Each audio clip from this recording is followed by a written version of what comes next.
Sasa nitoe maelekezo. Pesa zote, naomba mnisikie vizuri. Pesa zote zinawekwa kwenye hiki chombo. Haleluya.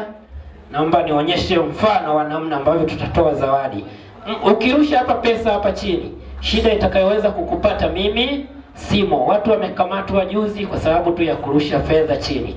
Kwa hiyo hairuhusiwi kurusha fedha. Mfano wa kutoa zawadi ya fedha ni kama hivi. Chombo kiko hapa na mimi natoa zawadi yangu kabisa. Kwa mfano, na mnaangalia vizuri ili msije mkapata shida. Watu ninavyozungumza hivi wako polisi kwa sababu ya kurusha fedha chini.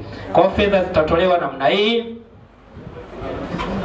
10,000, 20, 30. Hiyo ni zawadi yangu natoa. Kwa mfano 40 naweka kwenye chombo, 50, 60, 70, 80, 90, laki na 10. Makofi na vigelegele kwa MC kutoa zawadi ya laki na 10,000.